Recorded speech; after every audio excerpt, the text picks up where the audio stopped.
much. Well, I'm very much going back into the 19th century, so what I want to talk today about are three projects, but two that have been developed into books, herbarium and museum, and mainly I'm going to focus on the books because I thought that was most appropriate for the audience, and then in the question time people can ask about the exhibitions. But collections reflect the habits, thoughts and aspirations of a society. They bear witness to new senses of direction, changes and trends in community. They tell us who we are and where we have come from. The ideas I'm presenting here, outlining ways of promoting historic collections, are very much a work in progress. There was certainly no strategy in place to produce a series of books and exhibitions about historic Sydney collections when I started working with the herbarium collection at the Royal Botanic Gardens in 2000. At that point in time, institutional collections were not really on the radar in terms of my work practice, but I had become very interested in plants, particularly dried specimens, hence my interest in working at the herbarium. And this is one of the cover pages of the book, and the cover, unfortunately, I couldn't scan because it's glossy black and didn't really lend itself to my little scanner at home. But the three projects, Herbarium, Museum and the current one with Historic Houses Trust, have followed the trajectory of Australian colonial history from 1770 to the late 19th century. Again, this was never an intention at the outset, and the connections really emerged during the photography of each project and became apparent only in retrospect. In the first chapter in Herbarium, titled The New World, it opens with one of the specimens Banks and Solander collected on their voyage with Captain Cook in 1770, when Sir Joseph Banks dried his specimen on the pages of Milton's Paradise Lost on the shores of Botany Bay. Museum covers a period from Alexander Macleigh's arrival in 1826 as Colonial Secretary to the establishment of the Macleay Museum at Sydney University in 1888. The current project with Historic Houses Trust focuses on the 19th century collections held in the properties of Elizabeth Bay House, Vaucluse House, Elizabeth Farm and Rouse Hill, some of the first homes and grounds established in the colony. The book will highlight furniture, glassware, silverware, china and ceramics belonging to the Macleays, the Wentworths and the MacArthurs. Families who had a great impact on the new colony. Wentworth is referred to as the father of the Australian Constitution, and MacArthur, as everyone learned at school, was the father of the merino sheep. And this work here is the first of the works done for Historic Houses Trust, and was in an exhibition I just had called The Great and the Good in Sydney. And in the exhibition, it's 3.5 metres long by 2.5 metres high. And this references part of these early homes. The grounds were as important as the homes. So Macleay built Elizabeth Bay House, and that's where the Macleay collection started. So this is from the gardens at Elizabeth Bay House. And although the grounds don't exist, he made a list of all the plants that he imported from around the world to establish the garden. So we can recreate aspects of the garden through the still life for the book. So the idea is that at different times of the year, we will make different still lives. And all the plants come from Vaucluse House and are actually 19th century specimens. The reason for doing these projects is, for me anyway, the collections are historically, culturally and scientifically significant, but little known outside a specialist world. The aim of the books is to raise awareness of the significance and value of these collections to the broader community. And to this extent, I represent the every person, as does Ashley Hay, my co-author, and that's precisely the strength we bring to the projects. A desire to promote the collection and a belief that there is a like-minded audience out there who is equally fascinated. So they start with traditional library research into the background of the collection, the period in general, as well as the specific individuals who are involved in amassing the collection. And that happens at the beginning of the project and then at appropriate intervals throughout the project. This gives me a more complete understanding of what I'm photographing. And while the research might temper my attitude to the visuals I'm assembling, I primarily focus on the specimens or the artefacts themselves and their visual presence and impact. And again, this was an exhibition work. It's again over 2 metres in size. So there's a difference in scale in terms of book to exhibition. The photography of the collection takes place over a number of years. Herbarium went for something like 3 to 4 years. The Macleay collection, 3 to 5 years. That's from the inception of the project to the point at which the book would come out. And the National Herbarium of the Netherlands, I worked there for 4 years, and again with Historic Houses Trust, that's going to go on for some time as well. This is not all I do during that time. We've lost some slides along the way.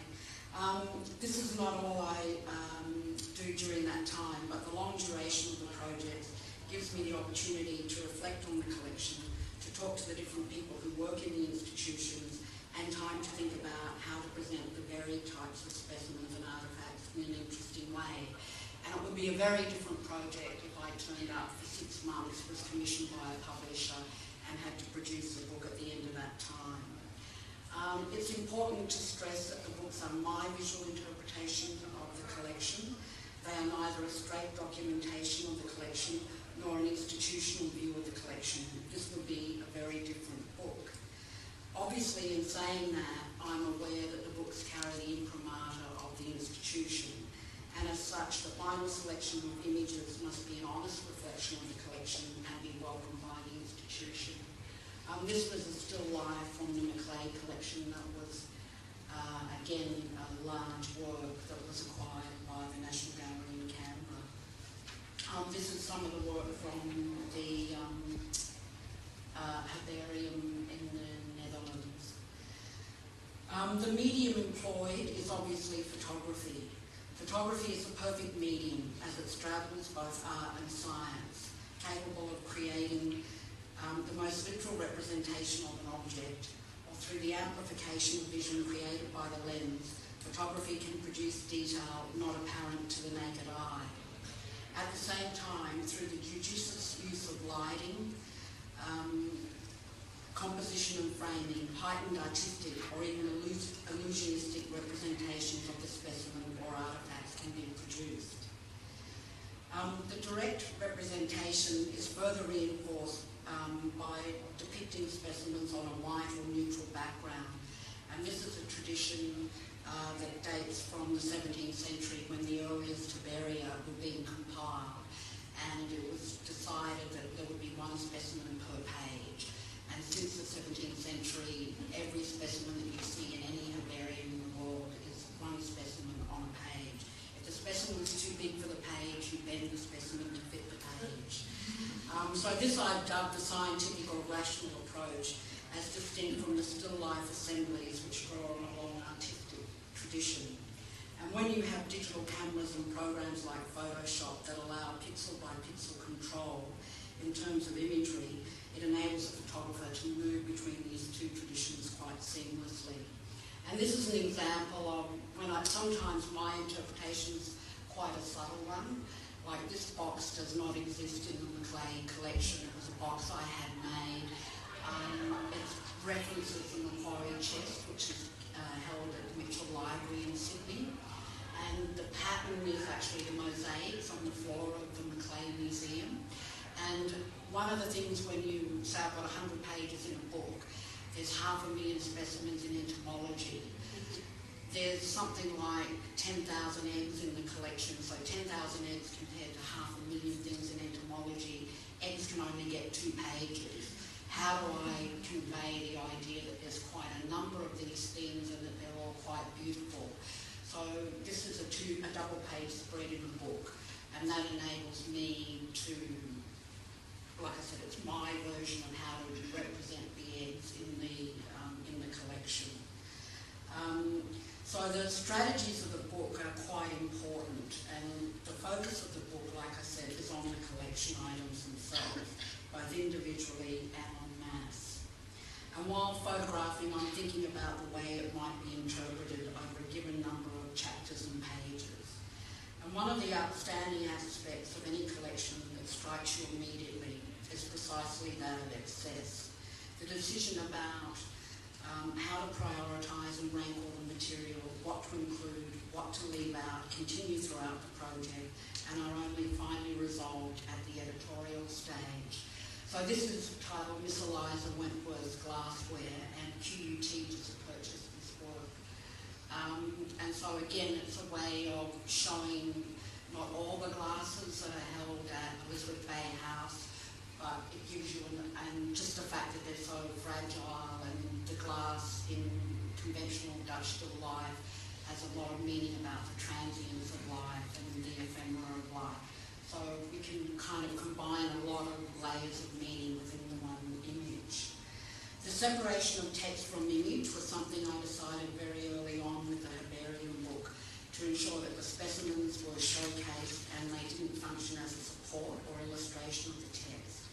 Likewise, the text has its own integrity as a series of essays or as scientific notes. So this is an example of, like I said, the presentation on the white background. So throughout the books, again, you juxtapose the sort of single kind of outstanding specimen with either the still life or with this idea of trying to convey the mass. So there's a three-tiered structure of the book. There are the essays, the images, and the scientific or historic notes, which provide a very complete way of looking at the collection. The scientific or historic information is provided by the institution itself. And then this is another example of a double-page spread where, again, when you go into entomology, it's drawer after drawer after drawer after drawer of butterflies. So in a book, how do you convey that sense of the mass? The scientific or historic notes are provided by the institution itself, by the curators or the collection managers. There is data on each specimen, information about who collected it, when it was collected, where it was collected, and its scientific or historic significance. It gives a Latin name, it gives a common name, and the notes come to around 30,000 words in total. The essays, which are written by Ashley Hay, contextualise the collections by brilliantly narrating stories around the people and the times behind the collections and anecdotes based around the collection items themselves. The visual structure of the book reflects my philosophical position on the collection. Because the projects are undertaken over several years, as you learn more about the collection, your opinions change. This can be anything from the significance of components of the collection, the collective meaning of the massive objects. Questions arise about how to balance the totality of the collection with the emblematic individual specimens, and even questions like where the collection is positioned in the context of science, history, and the Australian psyche.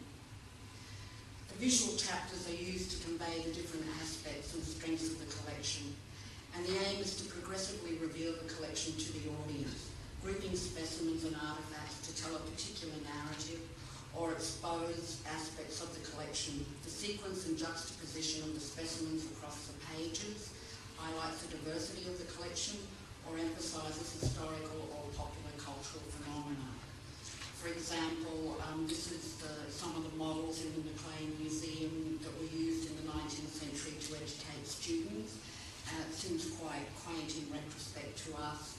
And these are from the herbarium, and in the 19th century, collecting seaweed and ferns was a massive craze, and so much so you bought albums where you buy stamp albums that you would then mount your seaweed or your ferns in.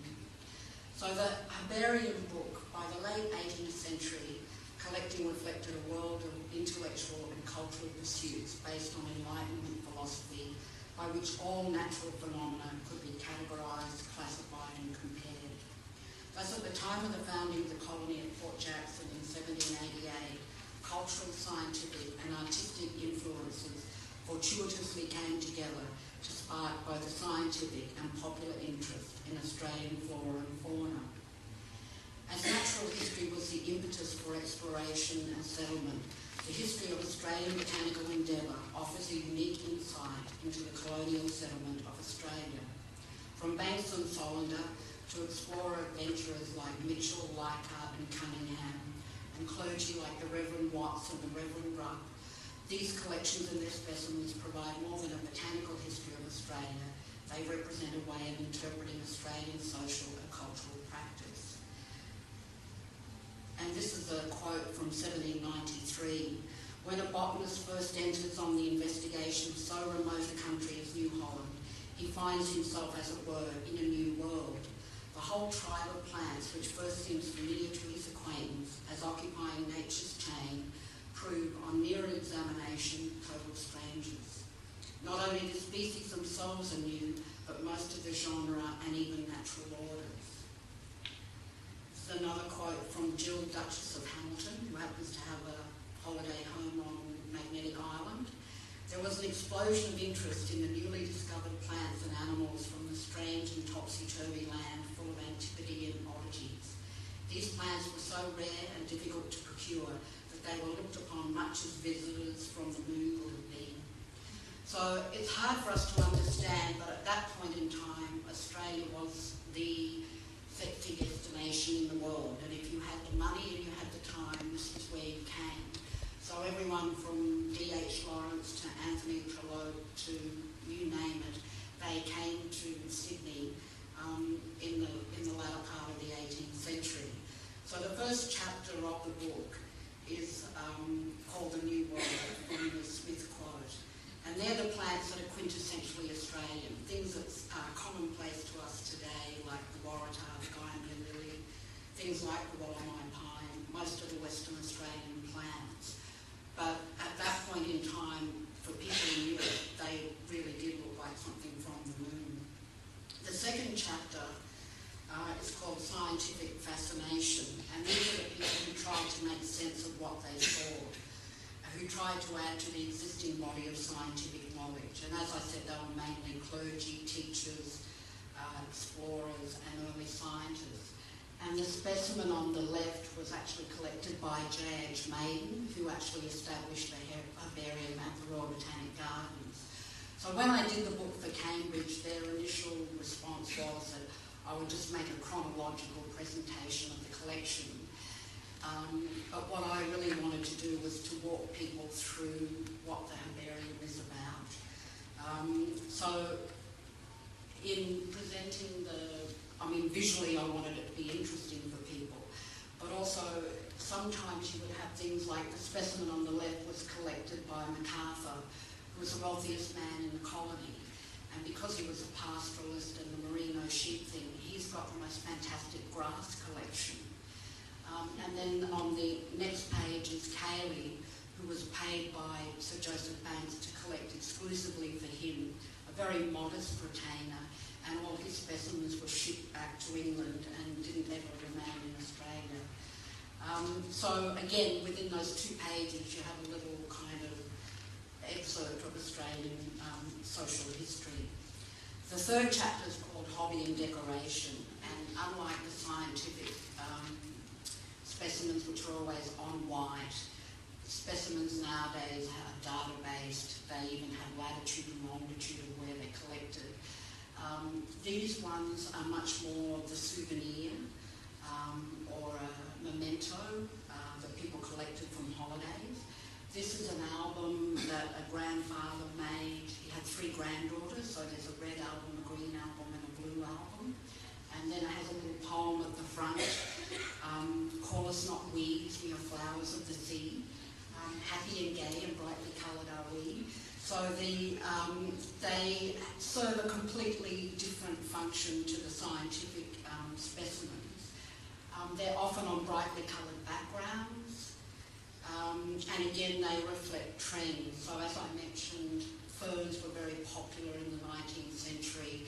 There were professional fern hunters, and you can read about the dangerous life of the fern hunter and what they had to go through to collect the ferns. There were people who were paid to compile fern albums and send them to the Crystal Palace for the expositions, and they're in big leather, they're giant volumes. And these are 2 ferns from the Louisa May Alcott that she collected, and they, at the herbarium, they have all the ferns again that she collected. And again, it's something scientists would never do. She's mixed species. would never do. So these are much more something women did at night to fill in the long hours, and it's about arranging and about decoration. And then the last chapter is called Exotics, and exotic in all these institutions refers to whatever is not Indigenous. So I'm nearly out of time. This is another exotic specimen, and I haven't even got to museum. I'll just have to go really quickly. This is from the entomology collection. Like I said, it's the largest, it's the most important scientific collection in Australia. When Macleay came, it was the largest private collection in Europe. It has 10,000 type specimens. A type specimen is the original specimen from which everything is named. This is the second chapter called Expedition. The three generations of Macleays who collected had paid collectors who worked for them, and each had different interests and focuses of the collection that they concentrated on. And in the exotic section, there's a lot of these, like there are only 500 of these monkeys left in the world. So again, this is another example. These were collected in Fiji, in the South Pacific. These are South American birds. I'll just quickly, the wings of the hummingbird. I mean, the collection is so diverse. And again, this 19th century idea that you would have one of everything. And the Macleays actually believed they could collect one of everything in the world. And then this is another of these black velvet balls I made to show the collection. And it was, these were titled Beau Monde, and Beau Monde is a name given to a bunch of butterflies, but it literally also refers to an elite social milieu, which the Macleays were part of, which segues very nicely into my last slide, which is, again, the Historic Houses Trust project.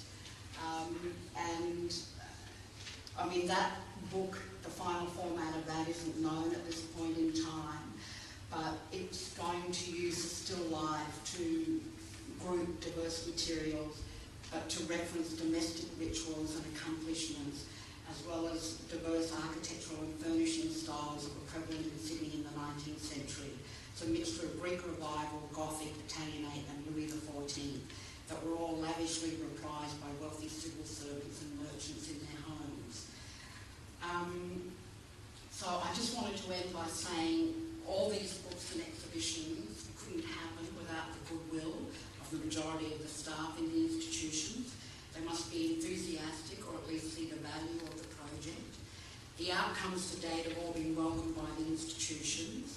The Herbarium book was launched in October 2004. There were 3,000 copies. By December we had 200 copies left. The Macleay, the Museums and Galleries New South Wales did a tour of the herbarium material to regional galleries in New South Wales and Victoria. The attendance figures from Museums and Galleries was 29,000 people came to the exhibitions. The museum book that was launched in November last year, in January this year, 2/3 of it had sold, and Cambridge expects to be sold out by the end of this year. It was given a full page in the Times Literary Supplement in London in July.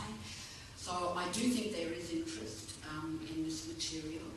And I do think people in Australia are sort of becoming more and more aware that that the colonial history is a lot richer, there's a lot more material there that are put away in these archives, that when unearthed and when revealed to the general public, there is an enthusiastic response from the public. What the books do is they return the collections to the public through the medium of photography. And so these are items that are either too fragile or too valuable to be accessed by the general public, and they can now be seen and enjoyed again, and the value of the archive being acknowledged. Thank you.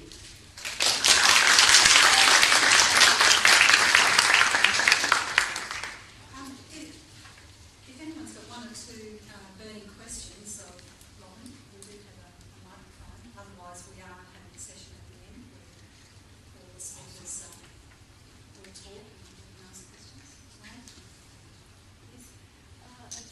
fantastic project you've been working on. I'm just wondering whether you've found projects like this existing elsewhere, say in the Netherlands or something like that. I mean, I just mean in terms of artists engaging with the collections. I mean, a lot of artists do engage with collections, but generally it's on a more one-off thing where they'll do something, an installation for a museum, or they'll go through the collection and select items from them. I meant the sort of ongoing nature of your projects over 4 or 5 years. I don't know anyone else who's done that, just because it's a lot of time to, kind of dedicate to one project, I think. And you have to be, they're not easy to do. There's a lot of they're fraught with problems along the way, so you have to be kind of determined to hang in there. And I got a bit of a missionary zeal, I think, when I started, especially the herbarium. I realised how significant it was, and really nobody even knew that it existed. So, and then but really the directors of the institutions have to want it, and if they want it to happen, then it trickles down from there.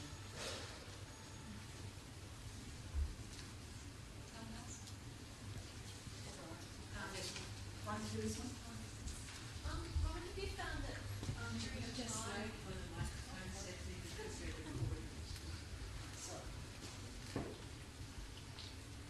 Robyn, have you found that with your time with interpreting or reinterpreting the collections, that the museums have changed the way they display their collections in future?